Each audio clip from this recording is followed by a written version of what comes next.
Napadaan din ba sa mga feed nyo yung viral na spots? Madali lang naman i-recreate sa bahay, so tara, sabay-sabay natin gawin. Ang matagal lang talagang gawin dito is yung pagbe-bake or yung pag-air fry ng patatas. Magdidepende kasi sa laki ng patatas yung time nung pagbe-bake nyo. So itong ganito kalaki, 40 minutes ng 200 degrees Celsius.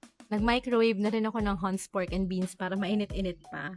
Pagluto na yung patatas, sobrang dali na lang ng lahat. Medyo mainit lang, so careful tayo ng konti. Para magka-cheese pool, preferably syempre mozzarella. Pero pag hindi yun available, pwede na rin yung quick melt. Lagay din tayo ng sharp cheddar para mas medyo maalat. Yung Hunt's pork and beans, nakakadagdag rin sa flavor. Tapos may konti siyang tamis. So, yes. Itong puti is sour cream, pero pwede rin namang yogurt. Lagay din tayo ng bacon bits and pang design, syempre, spring onion.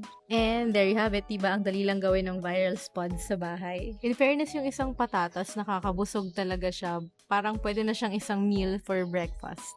Sunday naman today, di naman siguro magagalit si Lord kung mag-extra bacon ako. Yun lang, bye!